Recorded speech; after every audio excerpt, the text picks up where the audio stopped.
Join me in the pledge of allegiance.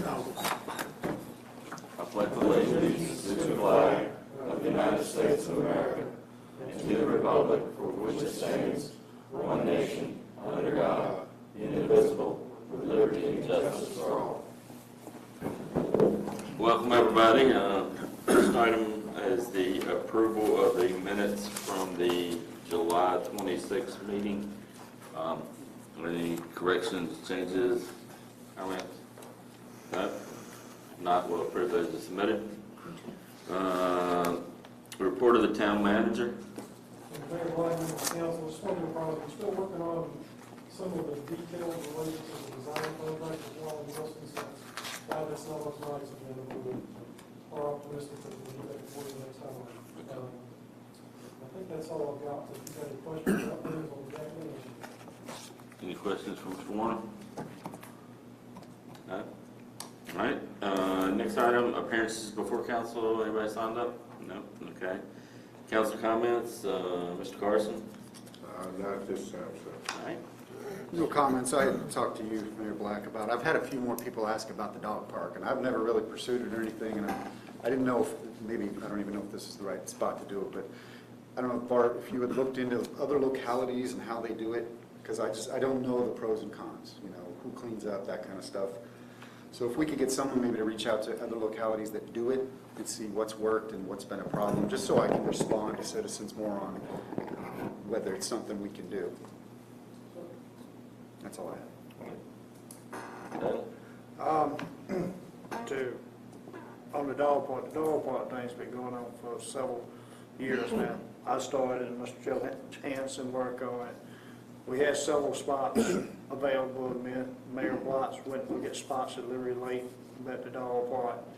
It just, when it boils down to it, at the end of the day, either they clean up after the animals or we clean up after the animals. Is that what other jurisdictions have done? Yeah. Do they have, what does Lynchburg do? Or Well, yeah, my dear wife Sarah has been looking into the other parks. Can I say it? Right.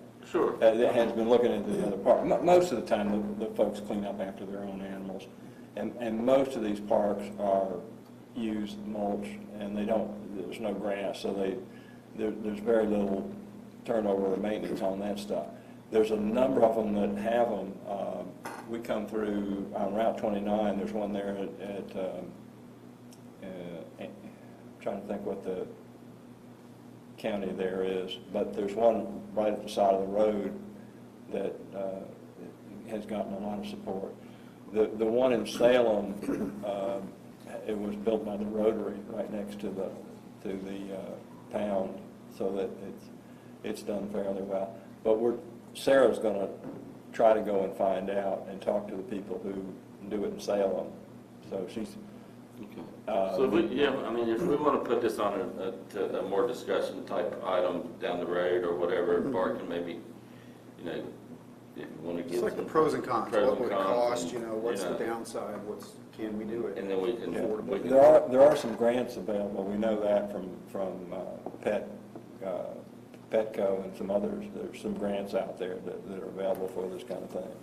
All right, let's put that on maybe down as we start getting into next year's budget planning and some strategic planning, maybe.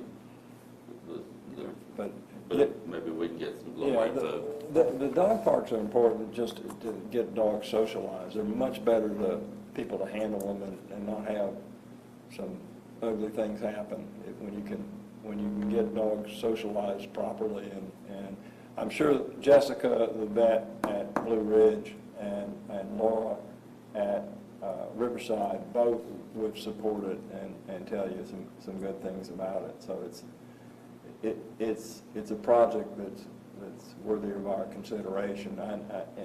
The thing that we don't know is about the insurance, how much impact that would have on us.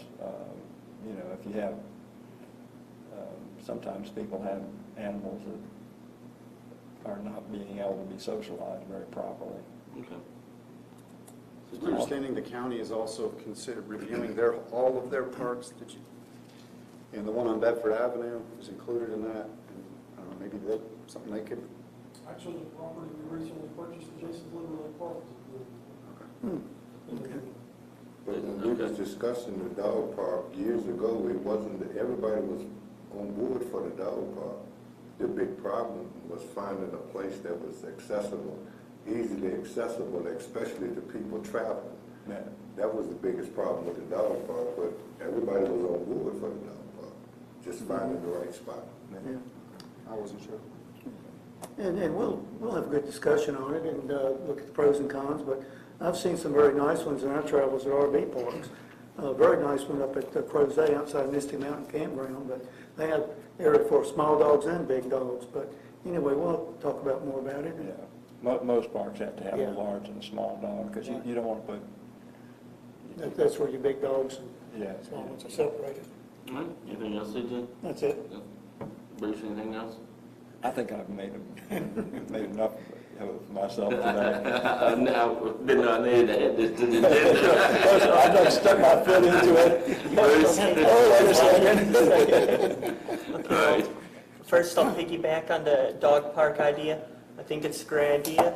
However, if a private group was to come and they wanted to build it themselves and they had a plan for it, I would be all for it. However, if we can get a grant to build it, that would be great if we can get this built at no expense to taxpayers. Another thing is this building at Liberty Lake Park. I do believe we more or less have a conference center. I wish we could get that utilized more often, market that, because I believe we're kind of sitting on a gold mine right there. And I'd like to see us utilize it more.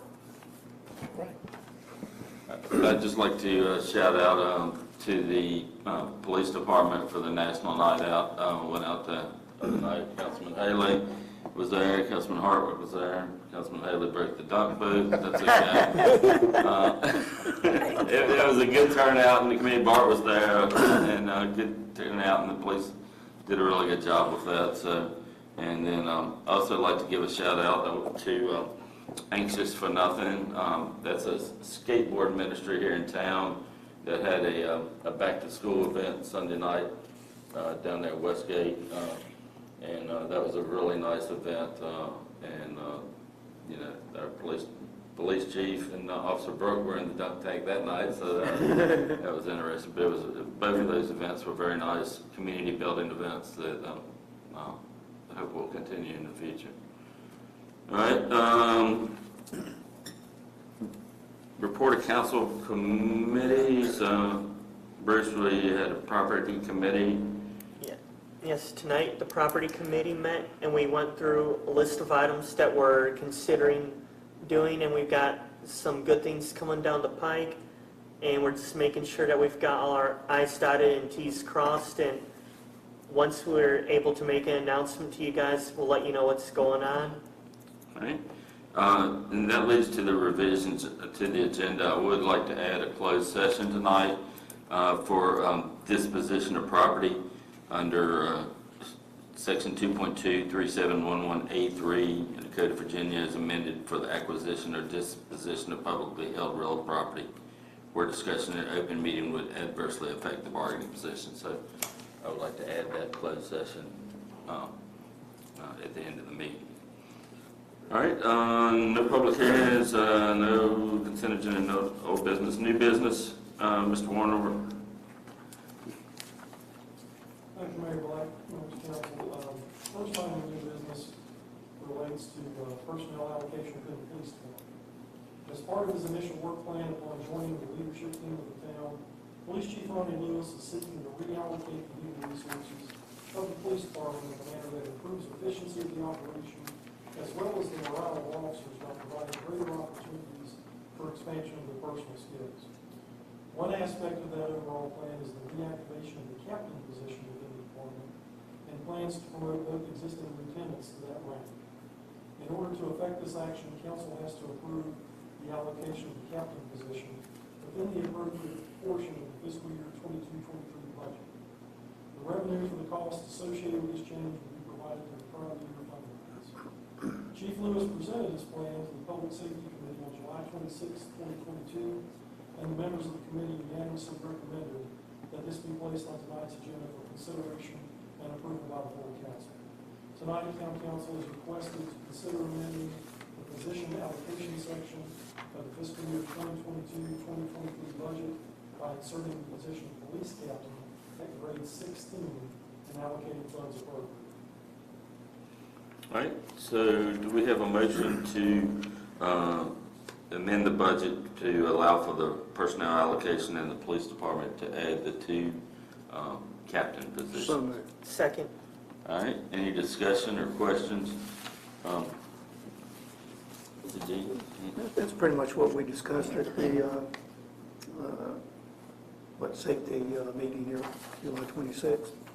Yeah, basically, it's kind of an org chart adjustment, and they just, the captain positions, I think previously, right, Bart, were in the pay grade schedule, but they aren't right now, and so that's why it's come back to us as a budget amendment, because we have to add those positions in as a pay grade. That's basically the gist of it. Basically, the one captain, I believe, will be in charge of operations, and then the other captain will be in charge of administration, and then that flows down from that. The prior year reserves, I mean, that's where it's coming from. Yeah, so are we talking about adding more prior year reserves, or just the prior year reserves we had already appropriated? It comes from what's in the appropriation. Okay, so- There'll be a little bit of expense associated with this. We'll use that revenue in the budget to pay. So we're not adding to the budget the prior year, we're not increasing the prior year reserves, we're just allocating in within that, is that correct?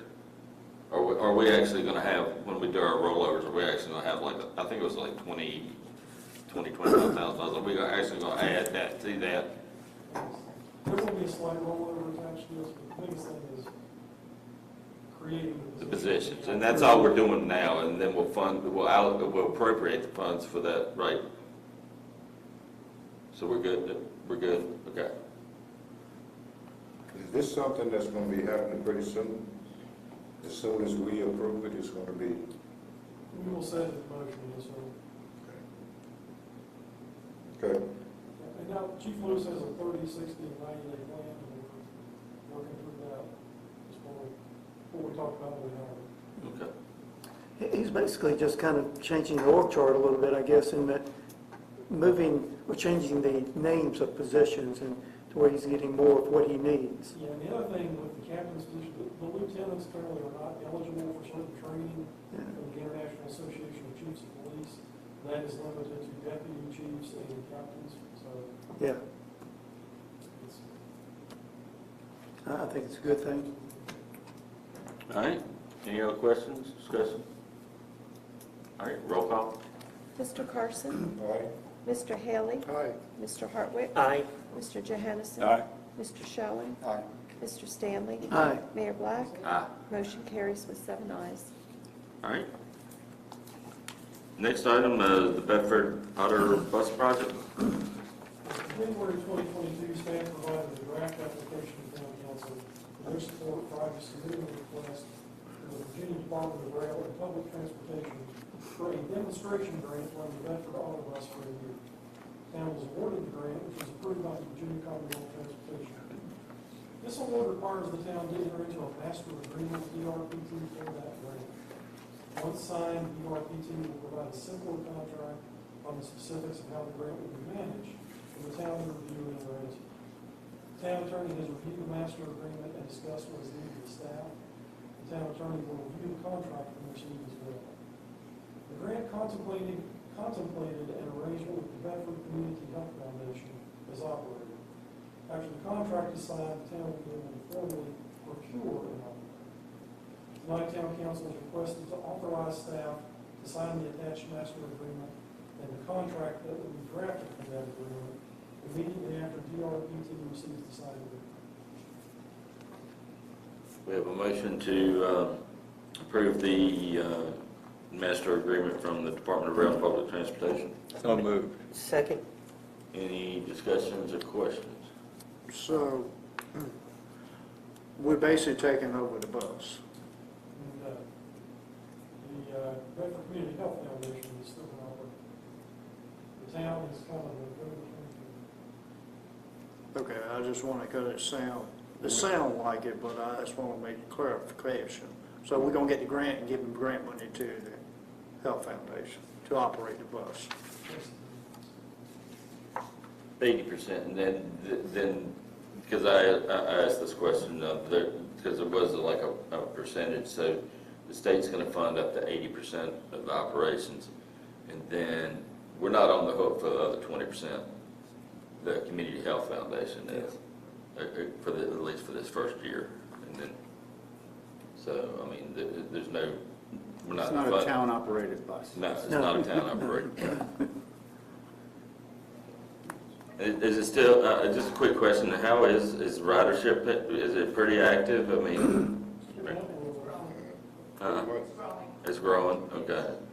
Well, I'm sure, I know it's much needed, so. The times I've seen it go around town, it's people on it, so people are taking advantage of it. All right, any other questions? It helps a number of people, so I think we want to continue it and support it. Great. All right, roll call? Mr. Haley? Aye. Mr. Hartwick? Aye. Mr. Johansson? Aye. Mr. Schoen? Mr. Stanley? Aye. Mr. Carson? Aye. Mayor Black? Aye. Motion carries with 7 ayes. All right.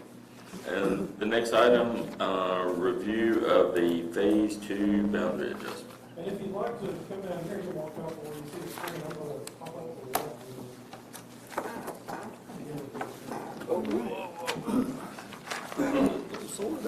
Yes.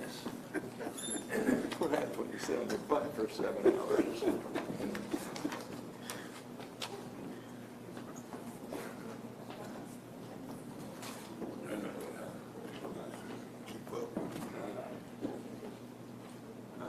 Bring your map.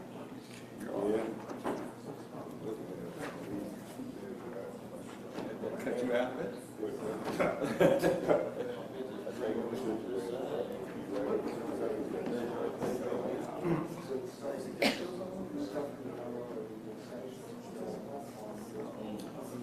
I'm going to begin by apologizing for the primitive quality of the display. This is actually a picture of a map with an overlay on it that I've sketched on. I'm going to explain that in a minute, but let me back up and kind of cover some of the details related to the reversion agreement that was executed back in 2013. As part of that agreement, the town and the county negotiated certain boundary adjustments which would allow, see City of Bedford, these discussions began back in 2009. When reversion took effect, the yellow areas immediately became part of the then constituted town of Bedford. And that was largely the old revenue sharing area between the city and the county. And those of you who were directly impacted by this will remember that because of the population increase then, we had to have a special election whereby all 7 seats in council were up for grabs. We've been talking quite a bit about Phase 2, and that's a little bit hard to see, but that's in a red hatched area here. And that is also scheduled to be taken into the town limits July 1st of 2023. Again, for that to happen, probably in about May, council's going to have to adopt an ordinance for this to occur, but this is all covered under the existing reversion agreement, so there's nothing really more to be negotiated.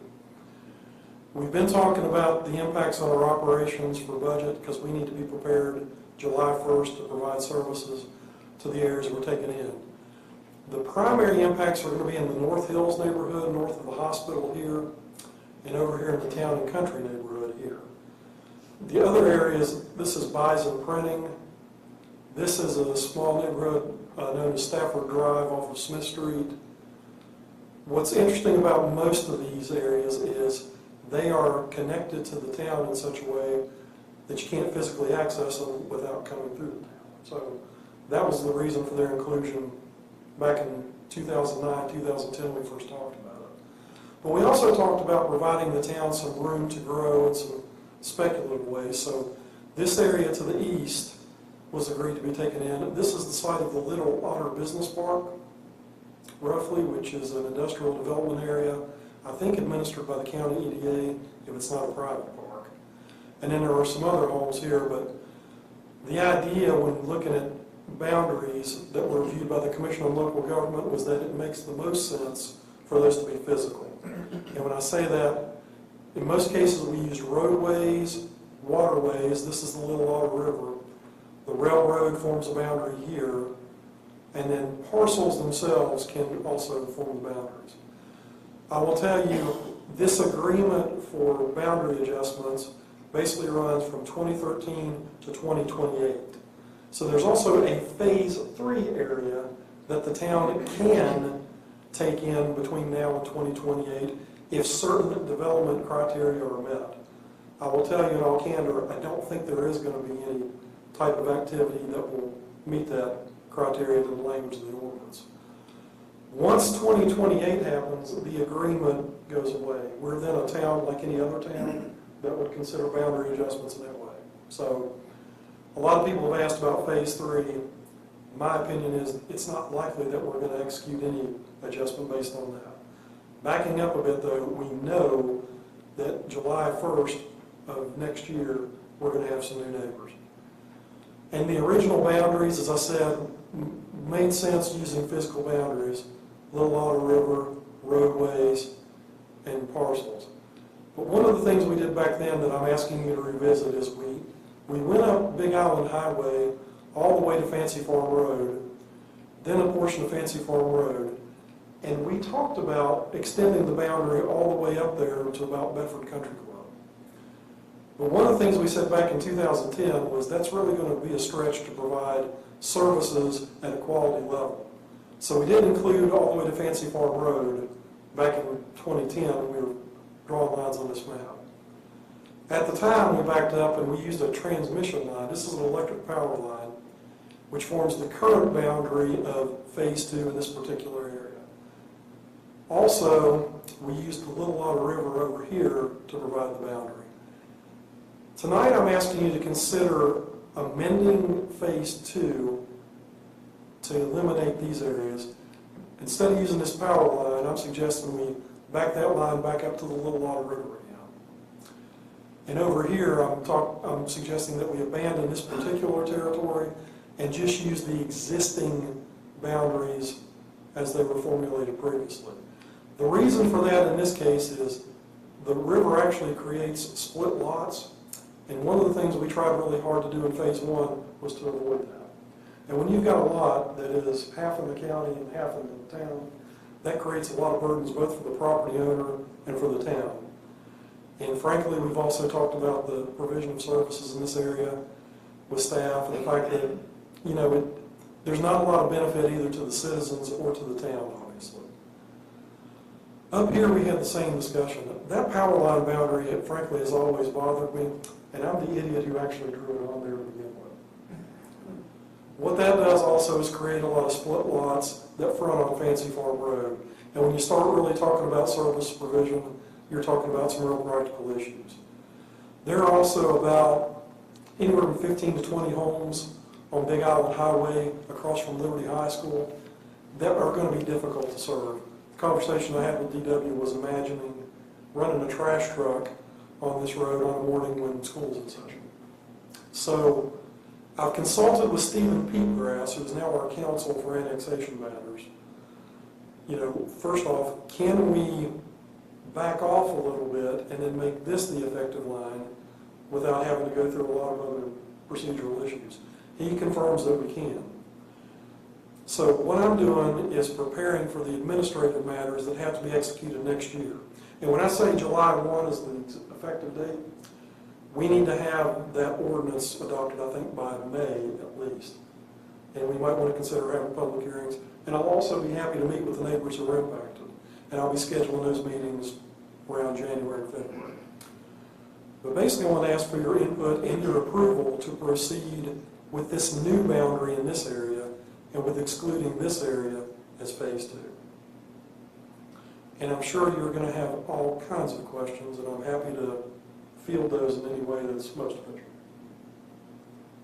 So if you want to go back up and sit, that's fine, or if you want to stand up here. I'm going to stay right here.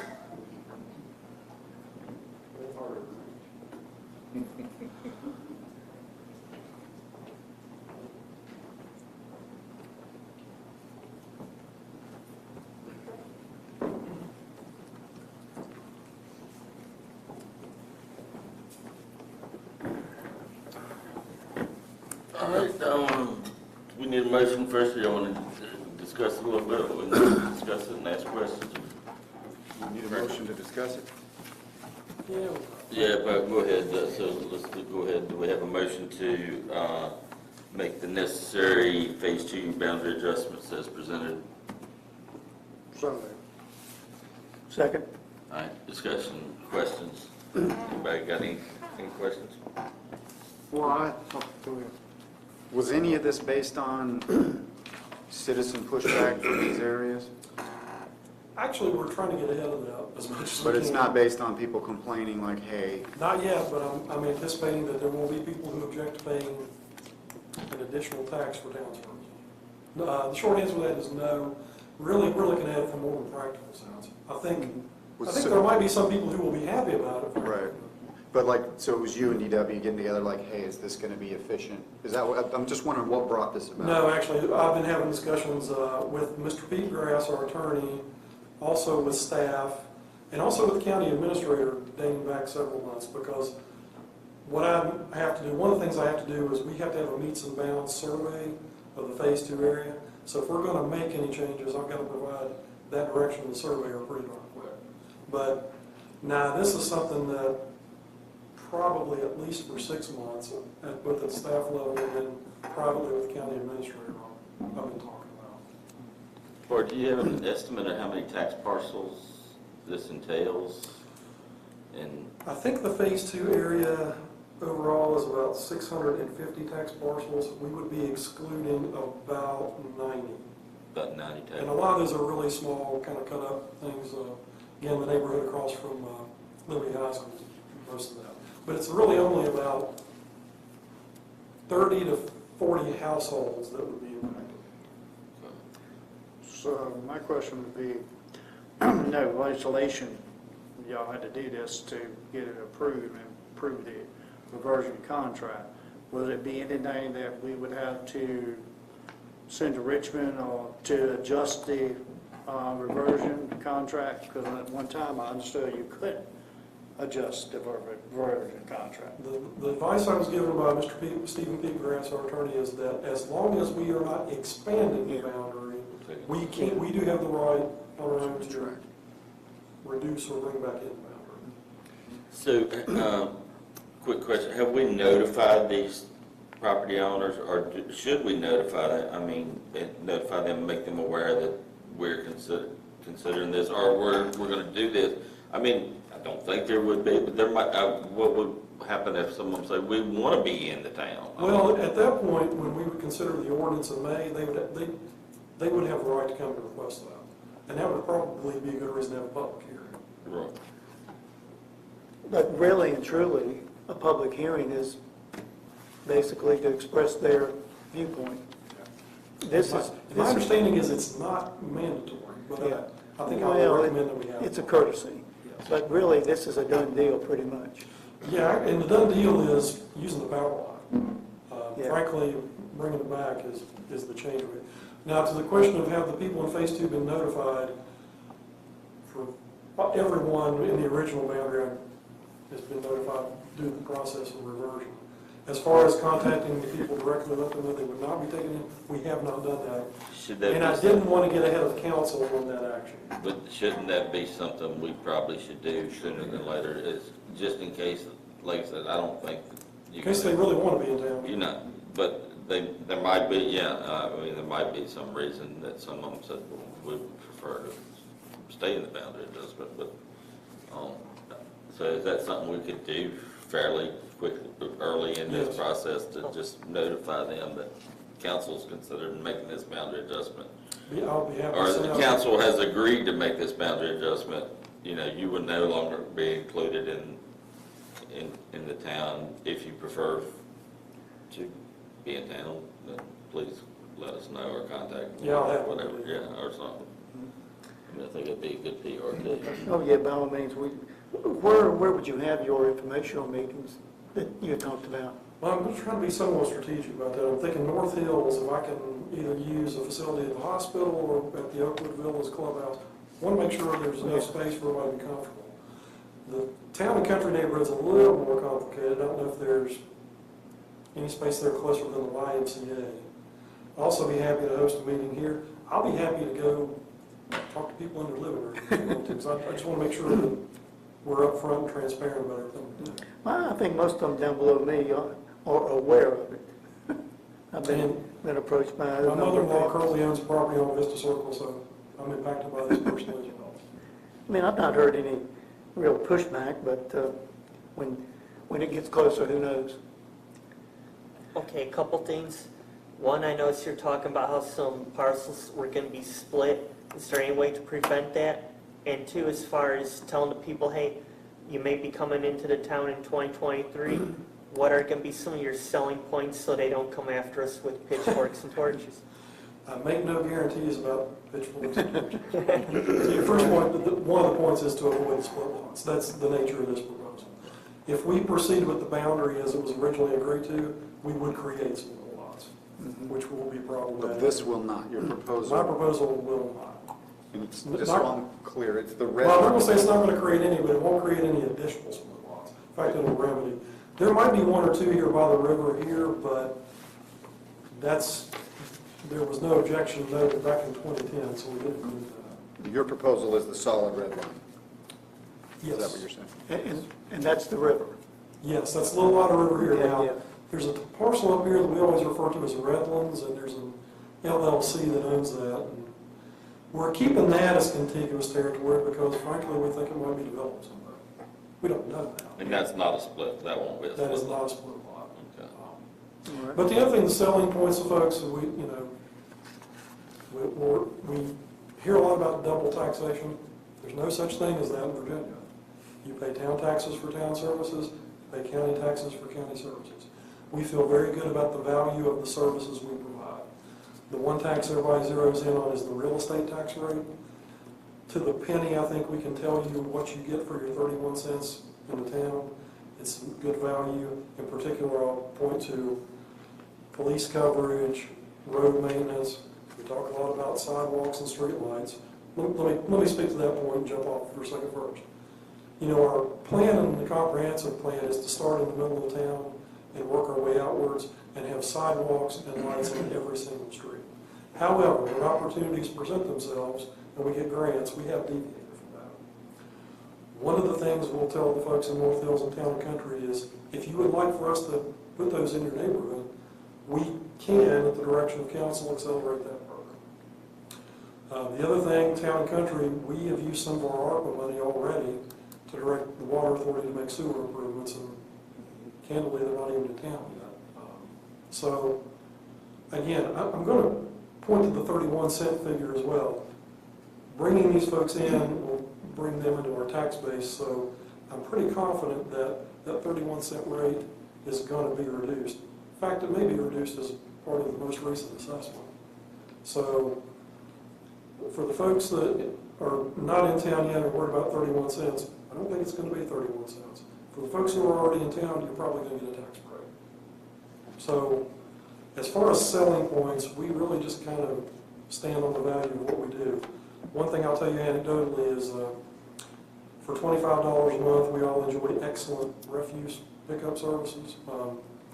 I know my mother-in-law pays $25 a month for one can, whereas for the same amount, we're going to pick up pretty much anything and brush collection, things like that. So, again, we'll still receive the county services, and I want to thank all the elected officials at that level, the sheriff, and county administrator. That won't change, but these folks will get the additional town services, which they'll of course be paying for. Now, let me mention something else that's of interest to those of you up here at the dais. The population increase that will result from this next boundary adjustment means that there will also be a special election where all 7 seats are up. So 3 seats are up this year. I think Mr. Johansson, Mr. Schoen, and Mr. Carson will be running for re-election to a 4-year term. However, next year, November of 23, there will be an election, and the way we did it last time was the top 3 vote getters will get the remainder of a 4-year term, which will effectively be 3 years. The next 4 vote getters will get the remainder of a 2-year term, which will effectively be 1 year. which means those 4 seats will also be up in November of 2024. So we will have 3 elections in 3 consecutive years. Sorry. But we anticipate that when all is said and done, the town of Bedford, as a result of this action, will be a very robust community, knocking on the door of about 8,000 in terms of population. So we're gonna go back to a city then? We cannot go back to a city. I'm we're being not going facetious. No, but I'm glad you asked, because somebody will wonder about That's it. not gonna happen. I'm being facetious. Unless the county becomes a city and we become, well, we're talking really super complicated constitutional stuff. There you go. So how many people are we adding to the town?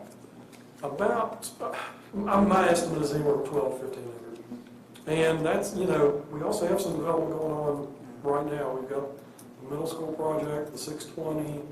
We see a lot of activity in the real estate market. We do talk to developers, so I will tell you also that the growth that we've always seen around us is now upon us.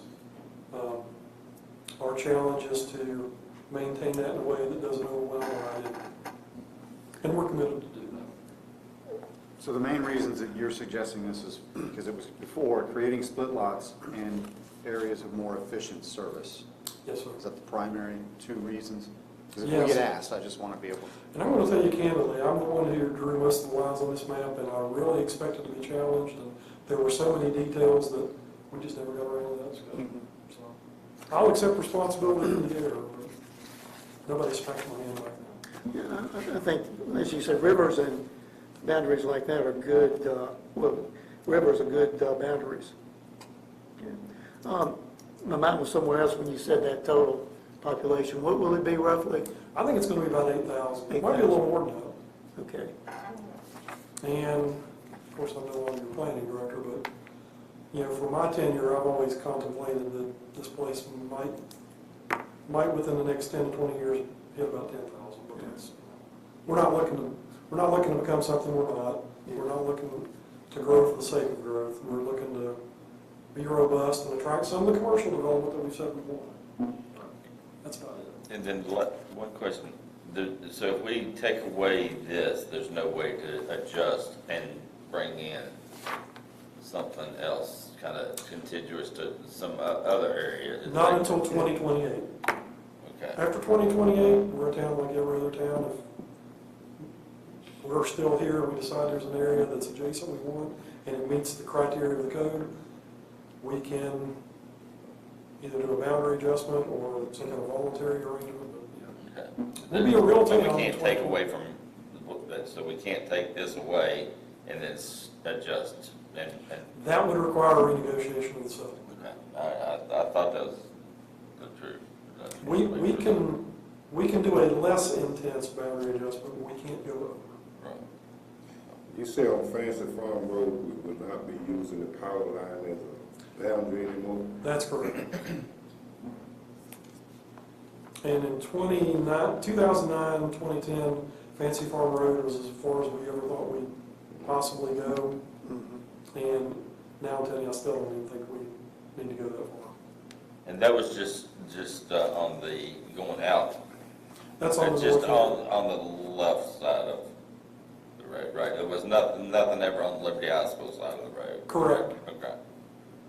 And also, I'll tell you too, there's a big chunk of Phase 3 back kind of behind Lowe's and Walmart.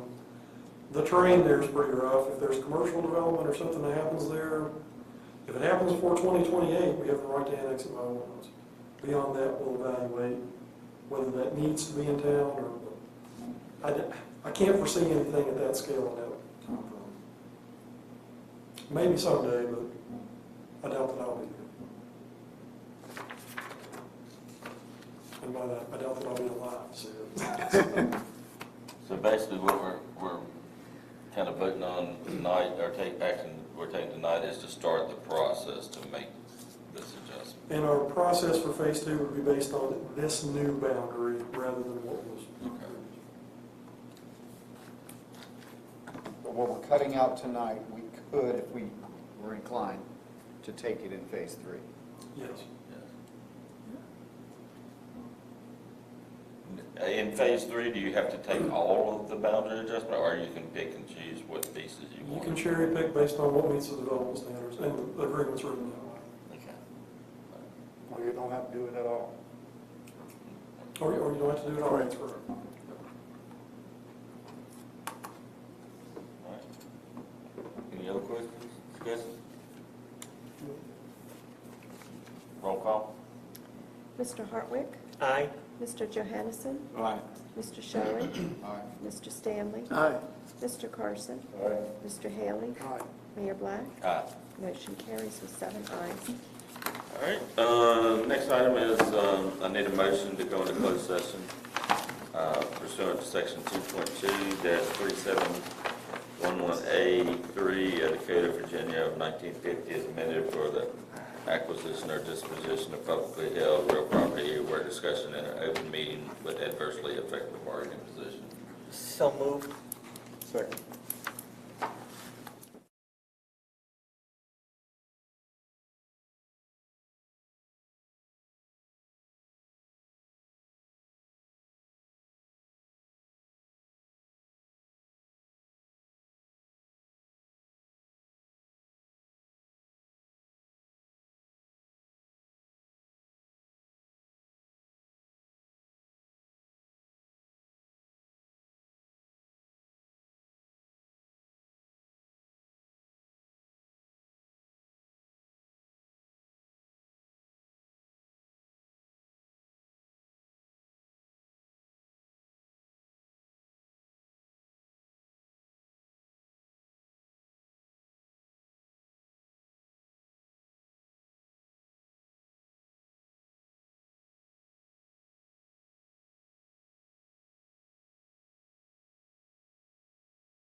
Hereby certifies that one, only public business matters lawfully exempted from open meeting requirements by Virginia law were discussed in the closed meeting to which this certification resolution applies, and two, only such public business matters as were identified in the motion convening the closed meeting were heard, discussed, or considered by the council.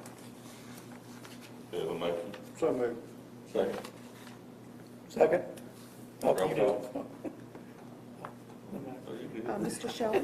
Aye. Mr. Stanley? Aye. Mr. Carson? Mr. Haley? Aye. Mr. Hartwick? Aye. Mr. Johansson? Mayor Black? Aye. Motion carries with 7 ayes. All right, we're adjourned. Thank you. Thank you very much.